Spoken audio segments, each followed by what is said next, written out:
y ver cuál es el sentido y cuáles pues, serían las mejores opciones de política económica a la hora de reformar los sistemas de pensiones. Voy a dividir la presentación en 4 partes. En primer lugar, explicaré un poco cuál es el marco conceptual sobre el que hemos construido este estudio y las principales tendencias demográficas.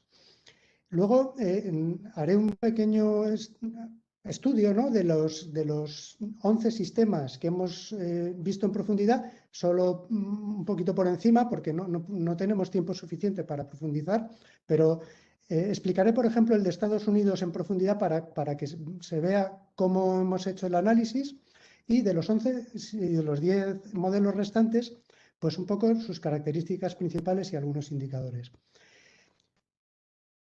El tercer punto, expondré un indicador que hemos calculado que intenta medir cuál es la presión que tienen los sistemas de pensiones de jubilación para su reforma.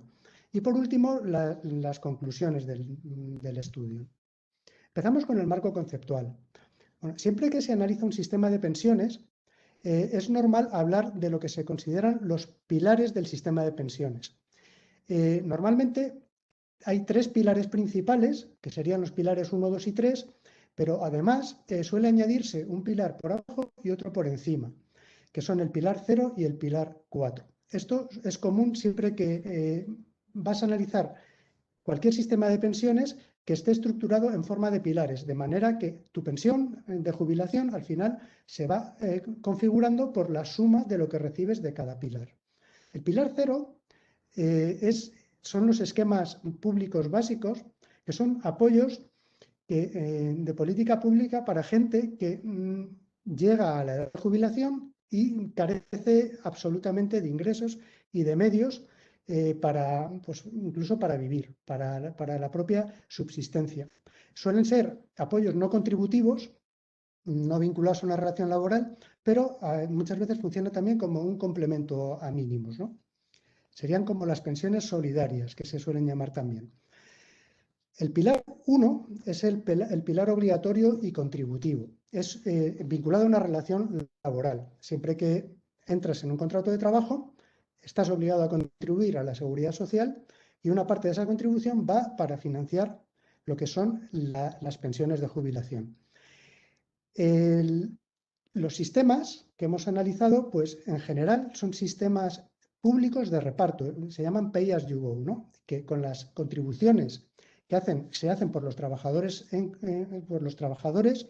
se destinan a pagar las pensiones en curso, sin que se acumulen. Sin embargo, últimamente pues, han surgido otros sistemas, sobre todo en América Latina, empezó por Chile, en los que pues, este pilar 1 es obligatorio y contributivo, pero no es de reparto, no es pay as you go, sino que las contribuciones se acumulan en una cuenta individual y luego se destinan a pagar con el montante, una vez se llega a la jubilación, a pagar este componente de la pensión. El segundo pilar es el pilar complementario, son los planes de pensiones gestionados por las empresas, que los organizan las empresas para sus trabajadores. Y en ellos son voluntarios normalmente, pero pueden resultar obligatorios a consecuencia pues, de una negociación colectiva o a nivel sectorial, a nivel de una empresa o incluso en una negociación a nivel del contrato de trabajo entre la empresa y el trabajador, pues deciden complementar la pensión pública con una aportación a un plan de pensiones de empresa. El tercer pilar viene configurado por lo que es el ahorro voluntario individual. No está asociado a una relación laboral, sino que las personas pueden decidir voluntariamente hacer aportaciones a una serie de productos que normalmente lo que tienen son ventajas fiscales, que lo organiza el Estado para estimular el ahorro hacia la jubilación y pues te dan una serie de incentivos fiscales para que tú vengas a complementar lo que vayas a percibir en el futuro de los pilares 1 y 2 y del 0 si te quedas muy por debajo, con estos planes de ahorro voluntario. Y luego estaría el cuarto pilar, que son lo que llamamos los arreglos no financieros, que son pues ya mecanismos informales cuando la persona, por lo que sea, no recibe ningún tipo de ayuda de ninguno de los otros pilares, pues ya son mecanismos de apoyo social por ONGs o incluso de tipo familiar. El espacio público realmente se encuentra en los pilares 1, 2 y 3, porque los pilares 0 y 4, al ser apoyos básicos del Estado o mecanismos informales, pues no hay mucha capacidad de maniobra, ¿no?, por parte de los poderes públicos para implementar políticas. Sin embargo, en los pilares 1, 2 y 3, pues sí, existen diversos modelos, se pueden aplicar diversas medidas y es un espacio donde pues caben muchas modalidades, como ahora veremos. Hemos orientado el estudio enfocándolo también en los riesgos que tienen los sistemas de pensiones. ¿Y cuál es el riesgo principal de un sistema de pensiones? Pues el riesgo principal, como vemos en la pantalla, es que las aportaciones que realizan los trabajadores y las personas, al final, pues no sean suficientes para financiar las prestaciones, lo que se percibe como pensión, que se quede por debajo, ¿no?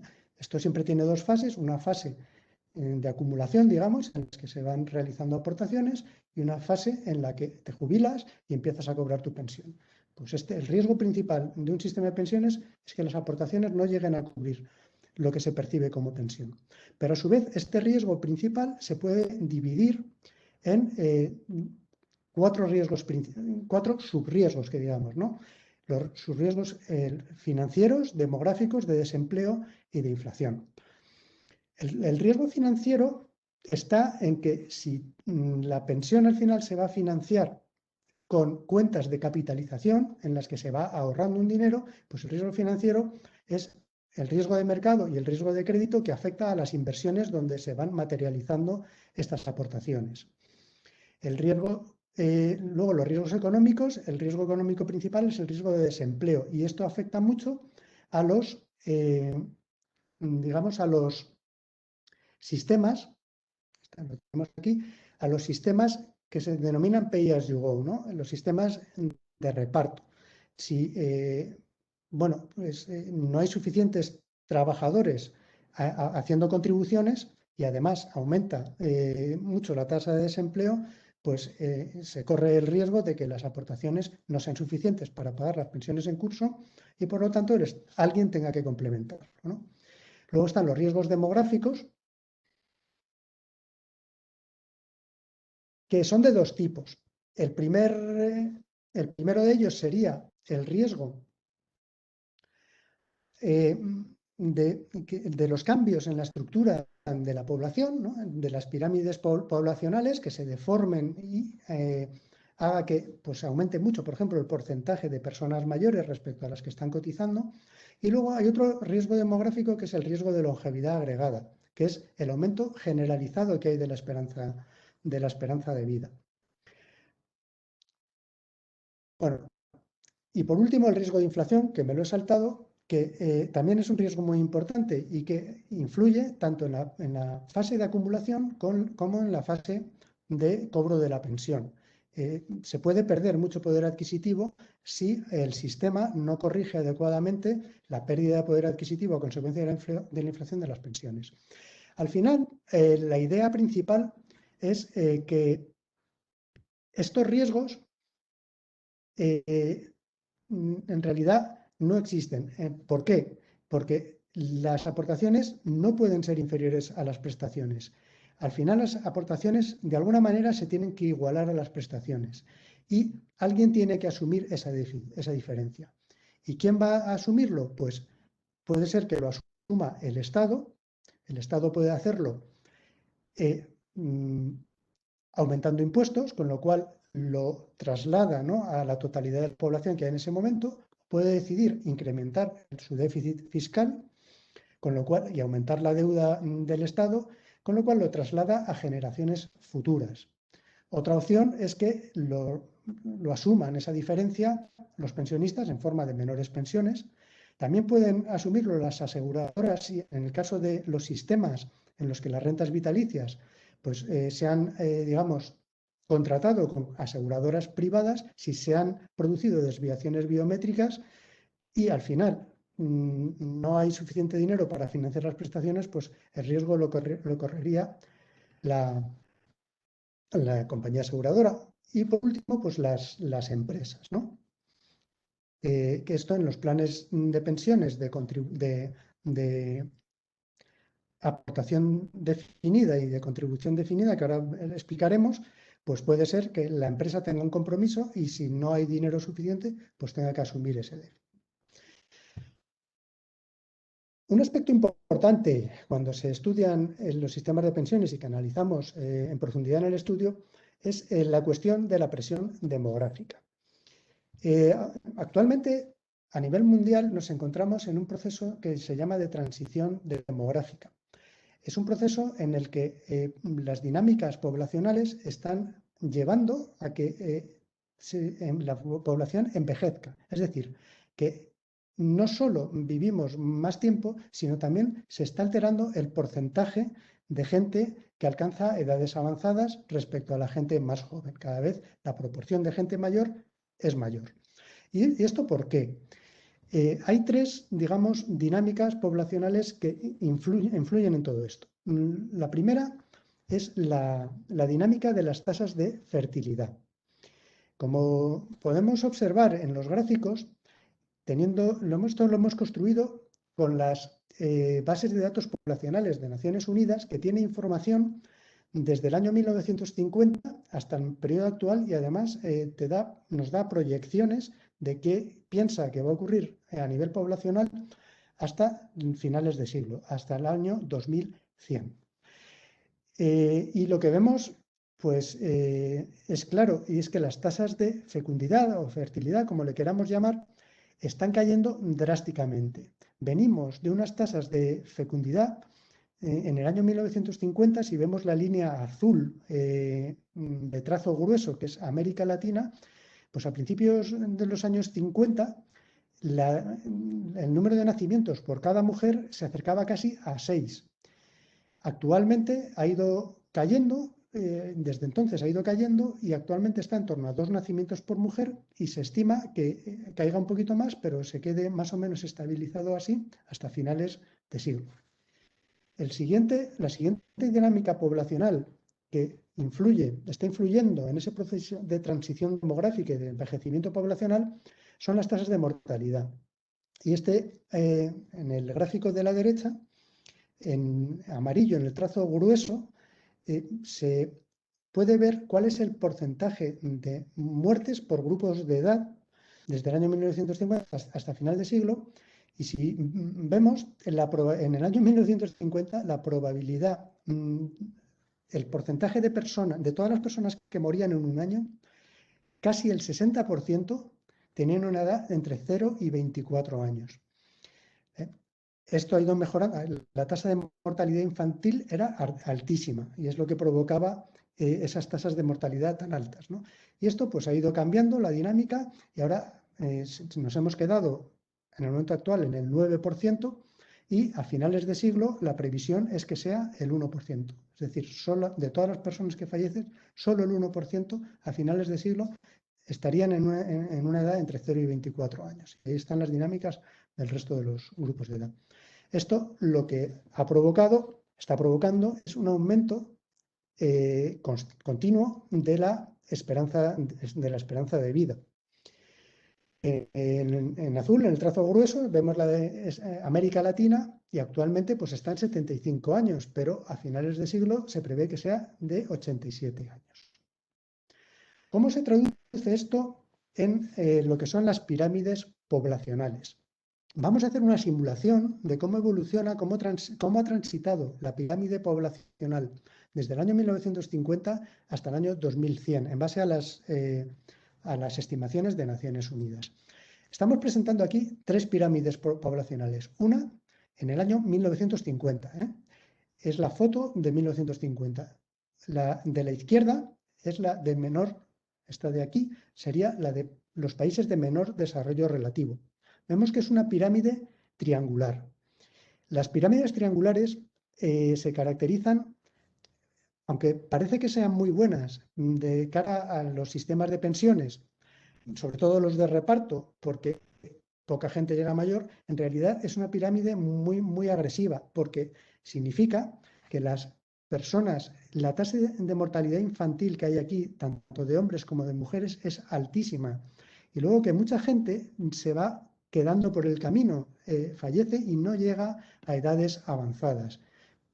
Eso es lo que caracteriza esa pirámide. Tanto en los países de menor desarrollo relativo como la pirámide global agregada de todo a nivel de todo el planeta tenía una forma triangular en el año 1950. La de los países de mayor desarrollo relativo ya digamos que tiene forma triangular, pero está un poquito más llena por el centro. Es decir, las tasas de mortalidad de personas jóvenes es algo menor. Pero vemos aquí esa mordida que tiene la pirámide poblacional, que son los efectos de la Segunda Guerra Mundial. La gente que falleció en ese periodo, que no lo tienen los países de menor desarrollo relativo. ¿Y qué pasa con la pirámide, digamos, de América Latina y de El Salvador? Pues hemos sacado también la pirámide de El Salvador y es muy parecida a la de América Latina. Es una pirámide triangular. Vamos a avanzar en la simulación. De 5 en 5 años vemos que las pirámides van creciendo, van cambiando de tamaño, ¿no? De forma, y de momento aquí ese aumento de tamaño que tienen las pirámides es debido a lo que hemos comentado de la caída en la tasa de mortalidad infantil. Eso hace que la población aumente muchísimo desde el año 1950 hasta el año 2020. Hasta el punto que, por ejemplo, a nivel mundial, en 1950 había 2.536 millones de habitantes en todo el planeta y en el año 2020 somos 7.794. Esas caídas, o sea, la mejora pues en la higiene, en las condiciones sanitarias, las vacunas, los antibióticos, pues todo eso ha motivado que no se muera la gente y que además las tasas de fecundidad en esa época todavía eran altas, ahora ya empiezan a ser más bajas, pero todo eso hace que se expanda muchísimo la población. Y lo que quiero llamar la atención es la forma de la pirámide de los países desarrollados en el 2020. Tiene una forma que nosotros llamamos, es una pirámide constrictiva, es decir, se ha producido un estrechamiento fuerte en la base y está muy nutrida en las partes superiores, en gente más mayor, y esto para los sistemas de pensiones que están basados en un sistema de reparto, pues anticipa mucha presión demográfica porque llegará un momento que va a haber mucha gente en lo alto de la pirámide y poca gente en las partes inferiores para financiar las pensiones. ¿Cómo queda la pirámide de América Latina y de El Salvador? Pues esto es muy curioso. Si vemos la pirámide de los países menos desarrollados, es triangular. Sin embargo, la de América Latina es un poquito constrictiva, se parece más a la de los países más desarrollados. Y lo mismo pasa un poco con la pirámide de El Salvador. Y lo que es curioso también de la pirámide de El Salvador es que la proporción entre hombres y mujeres a partir de la edad de 24 años se desequilibra. Y hay mayor número de mujeres que de hombres. Es una peculiaridad de esa pirámide. Seguimos avanzando en la simulación. Vamos a ver cómo transitan las pirámides poblacionales en el año 2050. Ya vemos que se empiezan a aparecer las tres y si avanzamos, vemos también la de El Salvador.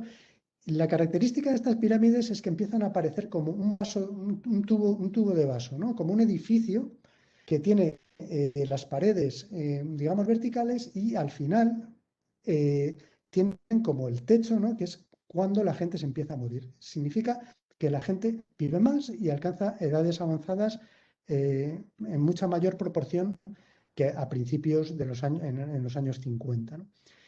Y si llevamos ya las pirámides hasta el final del siglo, al final todas se hacen las pirámides que nosotros conocemos como pirámides estacionarias. Que estas son las buenas pirámides, porque significa que hay poca mortalidad en todos los tramos de edad y que la gente se empieza a morir ya cuando es muy mayor. Y aquí lo único que si aumenta el tamaño de la pirámide por arriba porque aumente la esperanza de vida, pues simplemente prolongando la edad de jubilación se soluciona el problema de las pensiones. Pero no estamos todavía en esta fase. Esta fase llegará. De momento, por lo menos en los países desarrollados, estamos en una pirámide constrictiva a consecuencia de lo que se conoce como el fenómeno del baby boom. Bueno, ¿y cómo se traduce todo esto? Vamos a ver cómo afecta en los sistemas de pensiones. Estas dinámicas demográficas se pueden resumir todas en un ratio que nosotros denominamos es conocido como el support ratio. Es el ratio de fuerza laboral por cada jubilado. Ese ratio lo que mide es el número de personas que hay en edad de trabajar y entendemos personas en edad de trabajar entre 20 y 64 años, que es la edad a la que normalmente uno se incorpora a los 20 años como media en el sistema laboral, en el mercado de trabajo, y 64 años sería como media la edad en la que se abandona el mercado laboral. Digamos que esas personas que están en edad de trabajar, con su trabajo y con sus contribuciones al sistema de pensiones, estarían sosteniendo a las personas que alcanzan la edad de jubilación. Vamos a ver cómo evoluciona este ratio en Europa Occidental, América del Norte y en Centroamérica. Hoy en día, en el año 2020, en Europa Occidental, ese ratio está en 2,8, que significa que hay 2,8 personas en edad de trabajar por cada jubilado. En América del Norte es un poquito más alto, son 3 personas y media, digamos, en edad de trabajar frente a una persona que alcanza la edad de jubilación, y en Centroamérica es un ratio mucho más saneado, ¿no? Porque hay 7,8 personas en edad de trabajar por cada jubilado. En Centroamérica, pues un sistema en el que pay as you go, de momento, pues podría funcionar siempre y cuando la gente acceda al mercado de trabajo y contribuya. Pero las proyecciones para 2050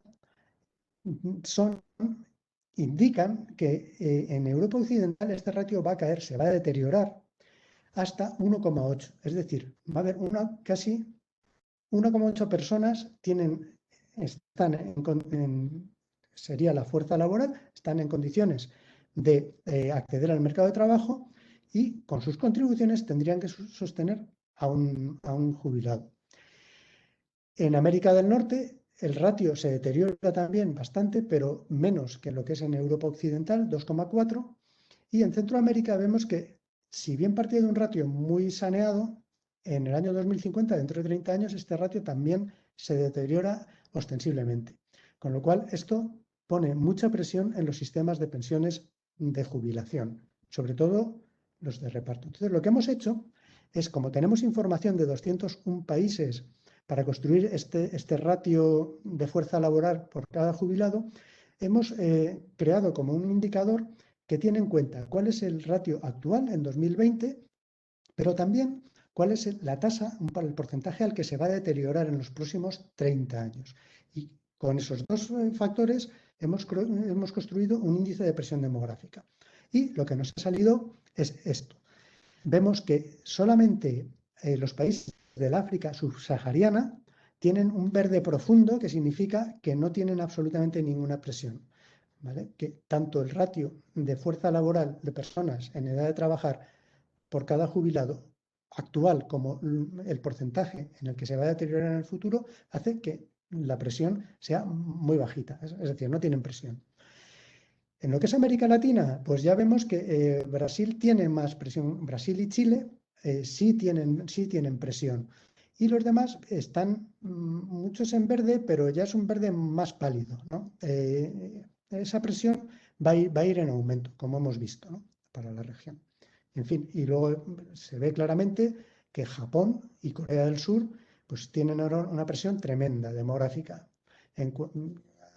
Por eso, por el proceso de envejecimiento poblacional que están sufriendo, pero también todos los países de Europa mediterránea y Europa occidental, incluso de Europa del Este.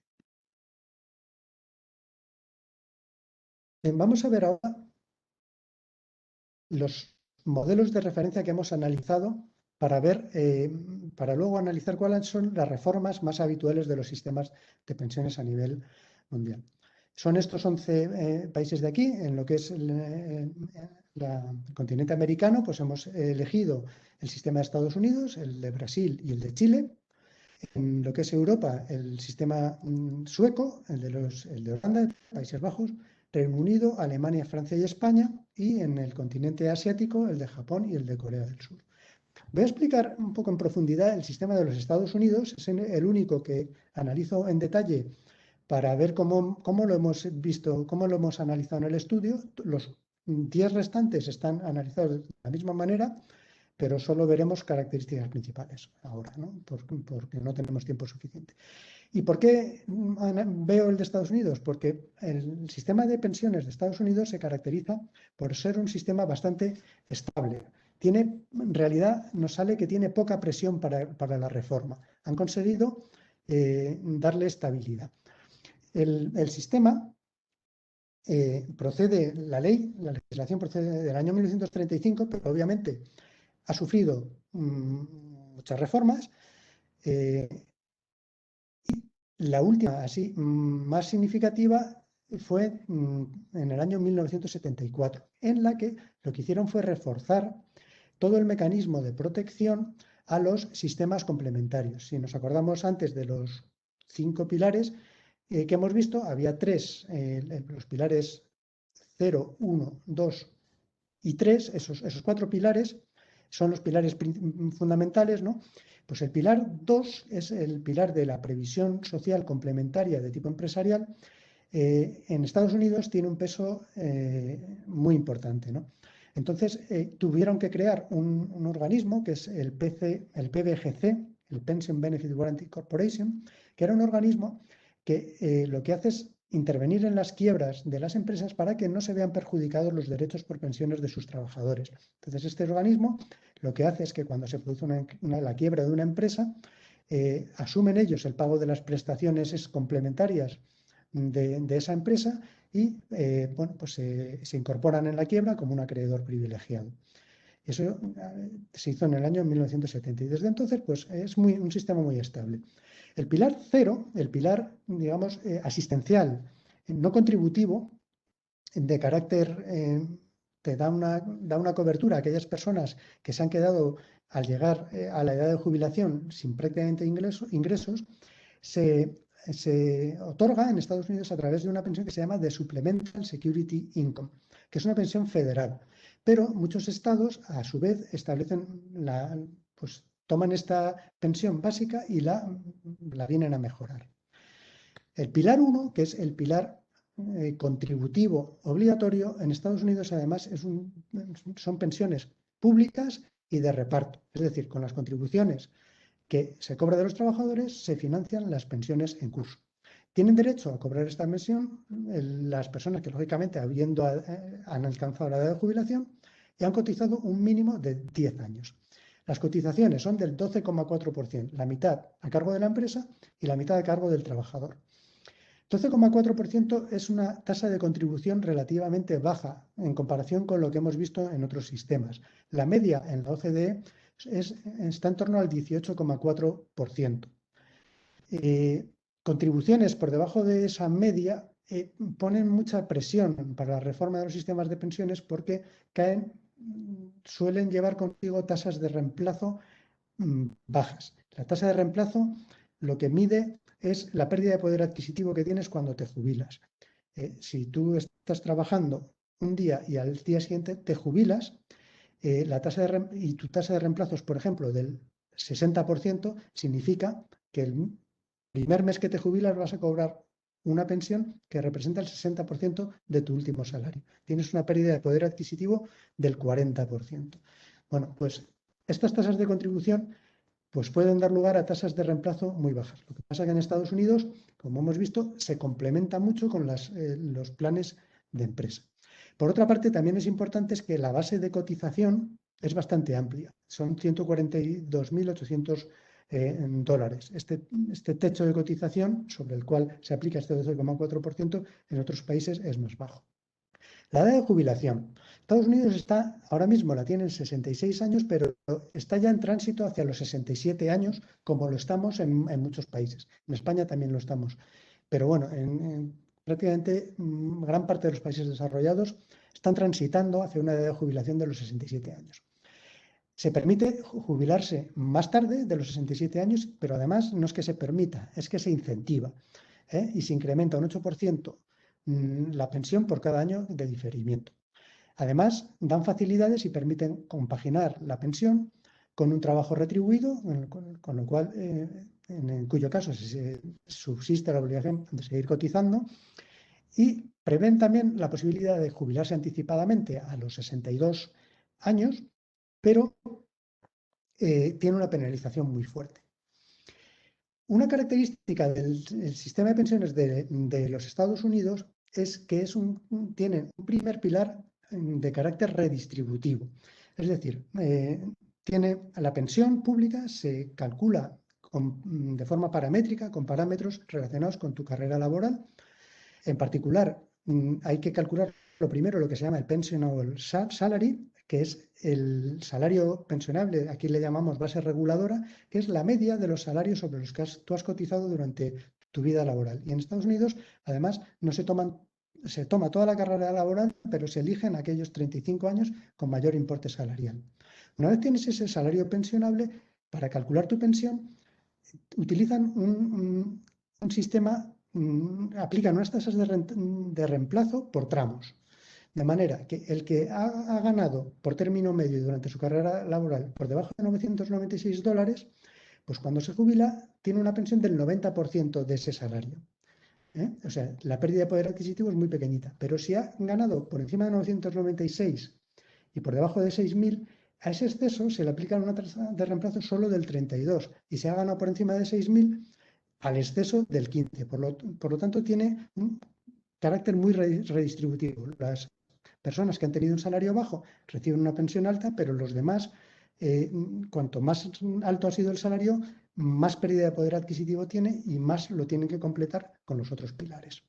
Los otros pilares son los pilares 2 y 3. El pilar 2 es el pilar complementario de tipo empresarial.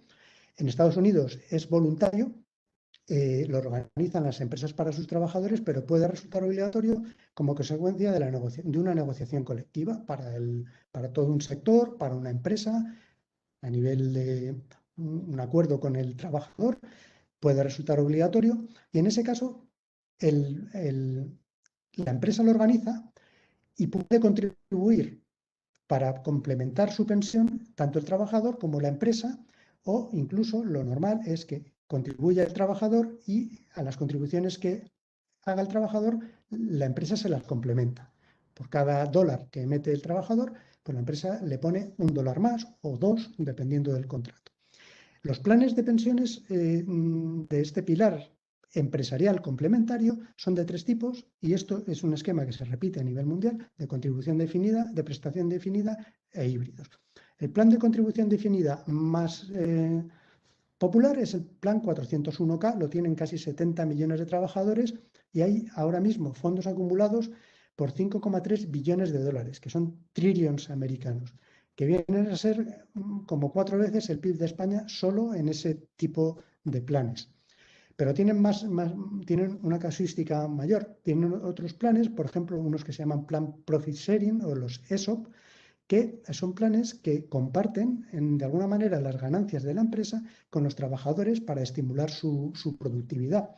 E incluso pueden apalancarse y, si la empresa entra en dificultades, puede el propio plan quedarse con la empresa para los trabajadores, que es lo que ocurrió, por ejemplo, con la empresa Avis. Otros tipos de planes que tienen en Estados Unidos, los planes de prestación definida, que estos son planes que lo que te hacen es te dan un complemento a la pensión de forma vitalicia. Y estos planes lo que pasa es que suelen ser muy caros, requieren contribuciones muy fuertes para darte una renta vitalicia complementaria a tu pensión y normalmente a nivel mundial están a extinguir, pero en Estados Unidos no. En Estados Unidos muchas veces los ofrecen las empresas como incentivo laboral.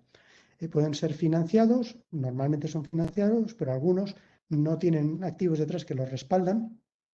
Normalmente suelen ser pues los de las entidades locales, más bien en planes de pensiones públicos. Y pueden ser asegurados o no asegurados con una compañía aseguradora, normalmente son no asegurados. Y los planes híbridos es una combinación entre contribución definida y prestación definida viene a ser un complemento vitalicio a tu pensión durante tu vida laboral, pero si se producen desviaciones biométricas muy fuertes, el empresario ya no las cubriría, ¿vale? El empresario cubre solo el riesgo financiero, pero no el riesgo biométrico, cubre solo una parte. Y luego el pilar 3, que es el pilar voluntario complementario de tipo individual, no vinculado a una relación laboral, también está muy desarrollado en Estados Unidos y no es normal, normalmente este es un pilar residual, pero en Estados Unidos es muy fuerte y se cubre a través de las cuentas que se llaman las IRAs, las cuentas individuales de jubilación, Individual Retirement Accounts, que si en los planes 401k había 5,3 billones de dólares, en esto hay 9 billones, 9 trillions. Con lo cual también es un producto de muchísima difusión. Y luego ya para los autónomos están los planes KEOS. Bueno, ahora en América, en lo que es el continente americano, estudiamos también en profundidad los sistemas de pensiones de Brasil y de Chile. Estados Unidos hemos visto que tenía un primer pilar marcadamente redistributivo y que tenía unos robustos pilares complementarios. Brasil ha hecho una reforma reciente en el año 2019, que ha sido una reforma constitucional y ha sido una reforma importante. Ha reducido mucho el número de regímenes especiales, todavía subsisten algunos, tienen cierta fragmentación ahí, subsisten los de los trabajadores del campo, maestros y otros, algunos más, pero bueno, han hecho un esfuerzo importante. Luego han introducido también edades de jubilación de 62 años para las mujeres y 65 años para los hombres, y han establecido unas tasas de contribución progresivas, una horquilla que va entre el 7,5% y el 14%. Subsiste también el régimen de los funcionarios, que han quedado como 3 regímenes especiales: el régimen general, el régimen de los funcionarios y el régimen complementario. Y el régimen de los funcionarios pues tiene unas tasas de contribución incluso algo mayores que el régimen general. Pero de momento está soportado básicamente en el primer pilar, que son pensiones públicas y además de reparto. Sin embargo, están reforzando, han diseñado unos productos que les están ayudando a reforzar también los pilares 2 y 3, los pilares complementarios de ahorro acumulativo, ¿no? Y lo están haciendo a través de 2 productos que tienen una fiscalidad muy favorable, que son el PGBL y el VGBL. Y luego el modelo chileno, que no es un modelo, o sea, el primer pilar no es un sistema público ni es un sistema de reparto. Es un sistema privado de capitalización sometido a supervisión, eso sí. Y es un modelo que ha sido seguido por muchos países de América Latina.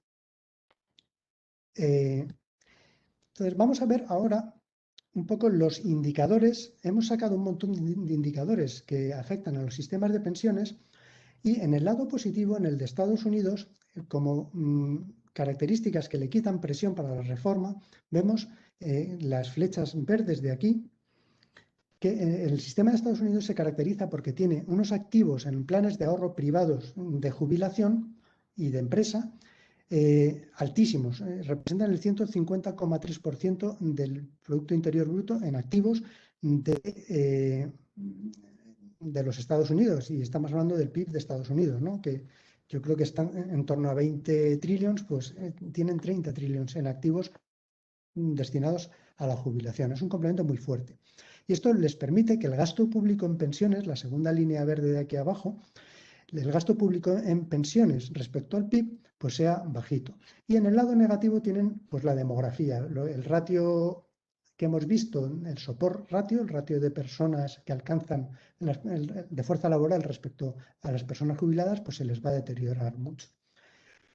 El sistema brasileño, destacamos que tiene unas tasas de reemplazo para las rentas bajas muy alta, en el lado positivo del 92,1%, la gente trabajadora que ha ganado poco, pierde poco a la hora de jubilarse, los demás ya pierden un poquito más, y en el lado negativo la demografía. Y el sistema chileno, en el lado positivo, es que tiene un gasto público en pensiones respecto al PIB muy bajito, del 2,9%, básicamente de las pensiones solidarias, porque el resto, pues hemos visto que es privado, no hay gasto público. pero en el lado negativo son las tasas de reemplazo. La pérdida de poder adquisitivo tanto de las rentas bajas como de las rentas medias cuando se jubilan es muy alta. Rápidamente vemos en Europa tenemos 3 modelos que tienen fuertes, robustos segundos pilares complementarios del tipo empresarial, que son el sueco, el Reino Unido y Países Bajos, y un primer pilar que da una pensión pública, digamos, mínima, casi asistencial. En el caso del Reino Unido, pues se llama una tarifa plana, pero complementan mucho con aportaciones muy fuertes el pilar empresarial y el pilar, sobre todo el pilar empresarial, el pilar 2. En Suecia, el gasto público en pensiones respecto al PIB está bien, lo tienen en el 7,2%, más o menos como en Estados Unidos, y se les está quedando un poco baja la tasa de reemplazo para las rentas bajas. En el modelo del Reino Unido, pues lo mismo, el gasto público en pensiones respecto al PIB, 6,2, es una tasa bastante razonable, y como punto negativo, pues tienen la demografía, el deterioro del support ratio. Y en Países Bajos es el que más activos totales tiene en planes de jubilación respecto al PIB, 194%, gasto público en pensiones reducido, y su punto peor es la demografía. En Europa, Alemania, Francia y España se caracterizan porque se soportan básicamente en el primer pilar, en las pensiones públicas de carácter de reparto, y tienen un pilar 2 y 3 muy reducido, lo están intentando los 3 reforzar. En el caso de Alemania, la fortaleza principal es que, aunque se le desviase el gasto en pensiones, pues es un país que tiene AAA, es AAA, luego puede financiar cualquier déficit, no tendría problema. En el lado negativo, pues es que se le está quedando baja la tasa de reemplazo para las rentas bajas y la demografía. Francia es la que más gasto en público en pensiones tiene de toda la muestra, 13,9%, es un gasto público altísimo. Tiene mal la demografía y como lado positivo, pues bueno, que prolongar la edad de jubilación le puede, de los 65 a los 70 años, le puede ahorrar 4,1 años de pensión de media y bueno, pues tendría cualquier reforma que hiciese la va a tener que llevar, digamos, básicamente por ahí. Y en España es un poquito parecido al caso de Francia, un gasto público en pensiones muy alto, del 11% del PIB, y además con un ratio de deuda pública respecto al PIB bruta que es muy alto, con lo cual financiar cualquier déficit pues nos cuesta más y pues tiene mucha presión por este sentido. Y también arriba vemos una flecha roja, aquí la presión demográfica es muy alta. El support ratio se está deteriorando de forma muy acusada.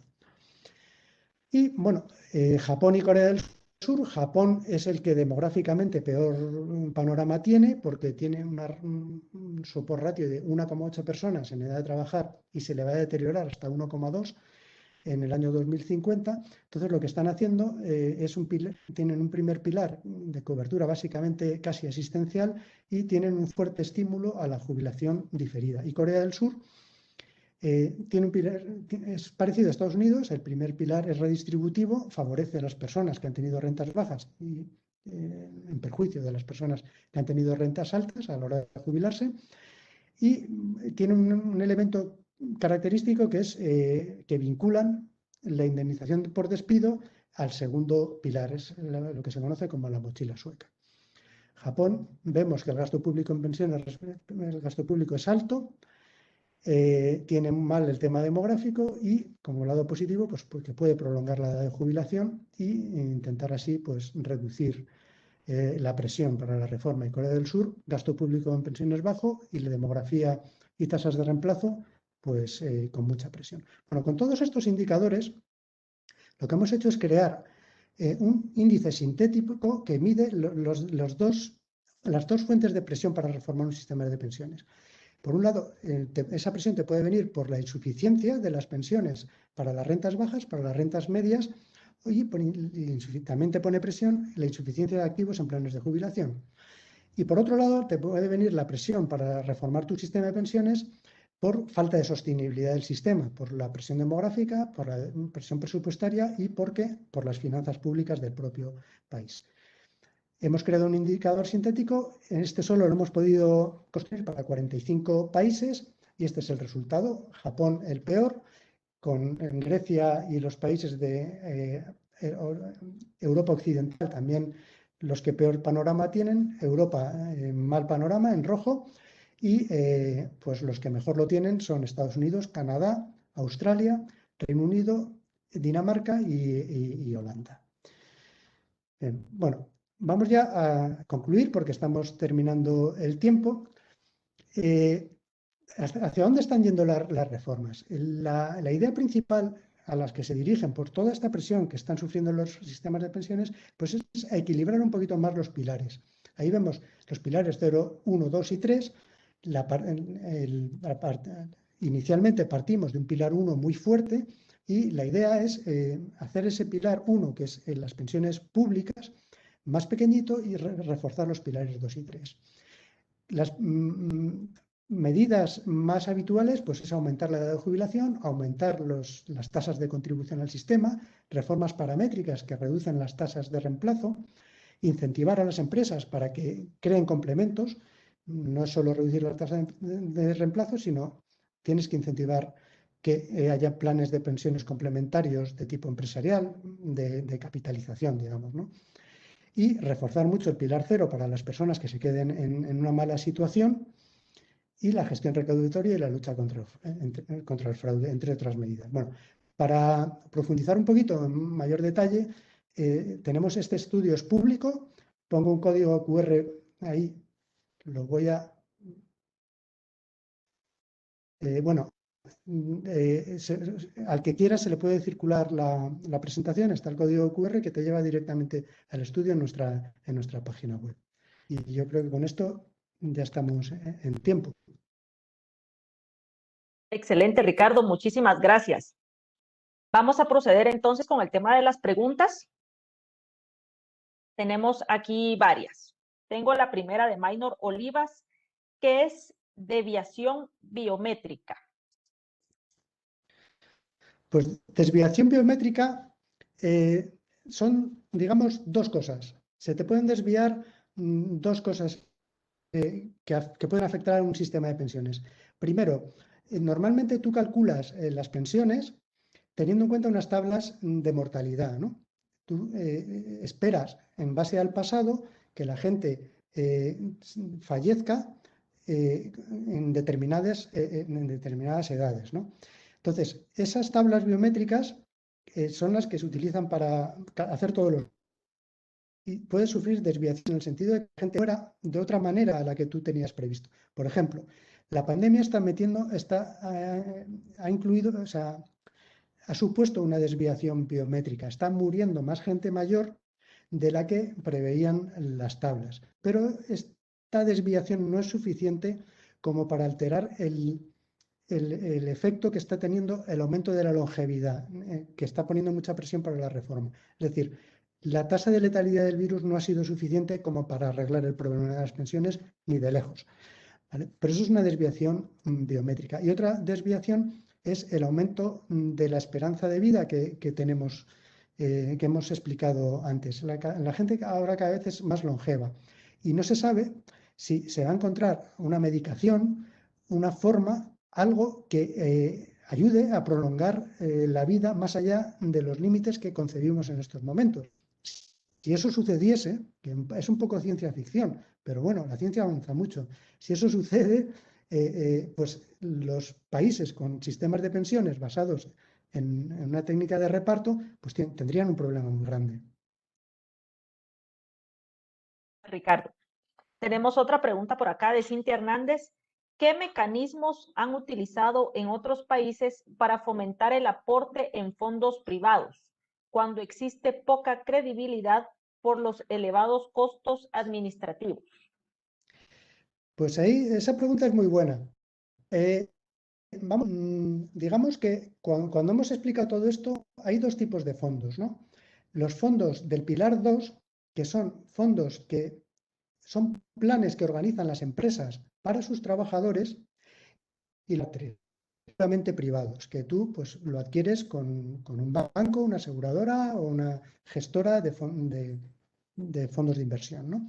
Entonces, lo que es el pilar 2, el pilar empresarial, es una empresa, tiene mucha más capacidad de negociación a la hora de contratar una y puede conseguir que las comisiones que se cobren sean mucho menores que la que puede conseguir una persona individual. Por lo tanto, se tiende normalmente, en las políticas públicas tienden a fomentar lo que es el pilar 2, que son los planes de pensiones de tipo empresarial, porque ahí las comisiones son más reducidas y digamos que se puede incluso nombrar un comité de trabajadores que esté pendiente de qué está pasando con el plan de pensiones, de cuántas comisiones le están cobrando, de si las inversiones se están haciendo bien conforme a las especificaciones y, en fin, se puede controlar mucho mejor. Si tú eres ya una persona individual, pues tienes que tener un conocimiento financiero alto para seleccionar bien a la gestora y ver qué comisión te están cobrando. Perfecto, Ricardo. Tenemos otra pregunta de José Andrés, que nos dice, en Latinoamérica y especialmente en aquellos países que estamos más cerca de Estados Unidos y que tenemos una migración masiva de jóvenes, ¿puede esto acelerar el efecto de inversión de la pirámide poblacional? ¿Qué medidas se deben contemplar a largo plazo para mitigar este efecto? Vamos a ver, sí, a ver, los países que están muy cerca de Estados Unidos y se produce esa migración, lógicamente, altera mucho la pirámide poblacional y tienen ese, las migraciones no tienen tanto efecto. Y voy a explicar por qué. Por ejemplo, Japón tiene un grave problema de fuerza laboral. Es decir, como hemos visto, actualmente hay 1,8 personas en edad de trabajar por cada persona que ha alcanzado la edad de jubilación. Entonces, ¿cómo soluciona Japón eso? En Japón no hay inmigración, porque no es un país en el que sea fácil entrar como migrante por el idioma y por muchos motivos. Entonces, Japón lo que hace es que lo que hace es externalizar la producción a países como China, Bangladesh, bueno, en todos los países de la zona. Es decir, lo que está haciendo Japón es aumentar mucho la productividad. Como solo tiene 1,8 trabajadores, esos 1,8 trabajadores tienen que producir mucho para poder pagar las pensiones. ¿Y cómo lo hacen? Pues dejan a esos trabajadores en trabajos que dejan mucho valor añadido y el resto de producción, en lugar de traer gente a que trabaje en Japón, es externalizar, pues en China normalmente. ¿Vale? Y Estados Unidos pues puede hacer lo mismo. Estados Unidos recibe un flujo migratorio, pero en lo que es un porcentaje de la población de un país, eso no es mucho. Es mucho más importante que Estados Unidos externalice y monte fábricas, ¿no? Pues en México y demás, porque además ese tipo de empleo suele ser un trabajo formal. En América Latina hay un grave problema de informalidad de las relaciones laborales. La gente no tiene contratos de trabajo, no cotiza, no devenga. Entonces, eso debe solucionarse, si fuese posible, estimulando a países como Estados Unidos a que pues, monten las fábricas en lo que es Centroamérica, Latinoamérica, y así cotizan los trabajadores, no hay que desplazar a la gente. Y bueno, pues es normalmente la solución que se está adoptando, por ejemplo, en otros países como Alemania.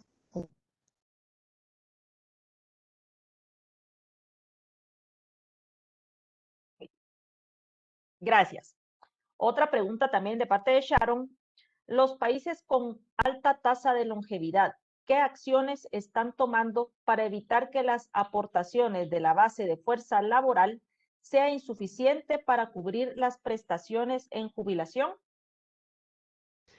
Pues la principal es aumentar la edad de jubilación, no queda otra. Tú vas a vivir más, tienes que trabajar más. En mi caso, que yo pertenezco a la generación del baby boom, ya me la han prolongado hasta los 67 años, pero yo hasta que no llegue ahí no me lo creo. Yo creo que voy a trabajar, no me voy a jubilar nunca. Gracias, Ricardo. Y tenemos otra también de José Andrés Ardón. He escuchado que constantemente se hace referencia a que los sistemas de reparto son prácticamente esquemas Ponzi. ¿Es justa esa comparación?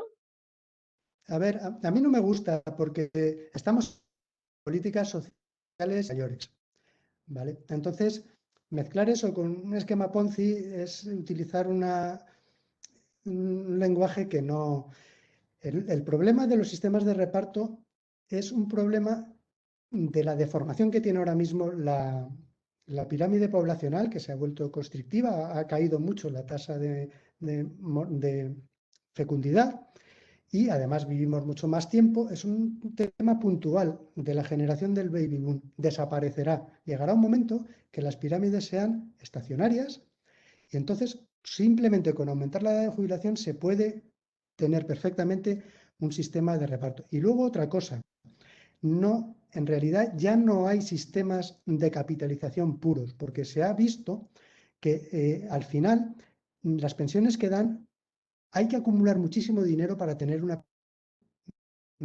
Con lo cual, las tasas de se alcanzan, como pasa en el sistema chileno, son bajitas. Y al final, ¿qué tienes que hacer? Pues meter lo que es lo que se llama el pilar solidario. Y el pilar solidario no deja de ser un pilar de reparto. Es un pay as you go. Con lo cual, realmente no hay sistemas puros hoy en día. Con lo cual, sistemas Ponzi, a mí no me gusta el término porque estamos hablando de la asistencia a gente que ya ha alcanzado la edad de jubilación, que es mayor y que ya no se puede defender. Gracias. Tenemos otra pregunta por acá también. Dice, ¿qué medida se puede tomar para proteger las aportaciones de los contribuyentes? Ya que se ha visto en algunos países que los gobiernos han robado los mismos. A ver, es que eso tiene difícil solución, ¿no? Hombre, lo de robado yo no lo sé, no sé si eso ha pasado o no ha pasado, no lo sé. Pero claro, cuando acumulas mucho dinero en una cuenta individual, pues siempre es muy fácil que ese dinero no llegue a la jubilación. Y por eso un componente de reparto de pay as you go tiene que tener el sistema de pensiones, porque se puede dar el caso de que no llegue, ya no porque alguien lo robe, que pues, eso sería un caso extremo, pero sí porque tú, por lo que sea, incurres en dificultades y al final, por presión, dinero, cuando todavía no estás jubilado. Con lo cual es muy probable, es posible es que es muy difícil ser estricto durante tantos años y que ese dinero no se toque. Perfecto. Y por último, nos dice Sharon, en el caso de que la población de un país en su mayoría sea adulta y en futuro se espera que se jubilen al mismo tiempo, ¿quién sostendría el fondo de pensiones? Pues tienen que ser los que estén en edad laboral, en edad de trabajar. Y si no llega, pues o se endeuda el país o se suben los impuestos. Hay que encontrar una fórmula. Lo normal es prolongar la edad de jubilación para que haya más gente en edad de trabajar y bueno, pues es pasar ese apretón, ¿no? Para la generación que somos del baby boom. Esto a finales de siglo, en 2100, se pasa, pero a nosotros nos ha tocado pasar. Por ejemplo, el Reino Unido ya tiene las cohortes de los que han nacido entre 1970 y 1978, se jubilarán a los 68 años. Es el país que más lejos lo ha llevado. Y cada 6 años lo revisan. Si hay que llevarlo más lejos, lo llevarán. ¿Eh? Si no hay dinero para jubilarse, pues lo que hacen es, al que pueda, pues seguirá trabajando. No tenemos otra. Perfecto. Bueno, Ricardo, muchísimas gracias por tus respuestas. Las hemos leído todas, ¿sí? De todos los participantes. Muchísimas gracias. Y le voy a ceder la palabra entonces a Leslie, por favor, para que nos dé las palabras de cierre de esta segunda transmisión. Muchas gracias a todos por participar en esta sesión de hoy. Ricardo, muchísimas gracias por tu amplia y completa exposición. Este es un tema de suma importancia para el sector a medida que vamos planteándonos objetivos como los objetivos de desarrollo sostenible. Estos sistemas de pensión son un pilar fundamental para poder darle continuidad a estos objetivos en la medida de que va, como tú mencionabas, va aumentando la longevidad y va reduciéndose la tasa de fecundidad, pues vamos teniendo necesidad de irnos adaptando para poder seguir contribuyendo al desarrollo económico del país y al bienestar de su población. Así que te agradecemos mucho, nos has dado una visión muy amplia y muchas gracias a todos por su tiempo. Gracias por acompañarnos en este primer encuentro regional de seguros y los esperamos en las próximas conferencias. Muchas gracias por la invitación. Muchas gracias a todos, que tengan un excelente día y los esperamos en nuestra tercera y última charla del día. Muchas gracias. Adiós, chao.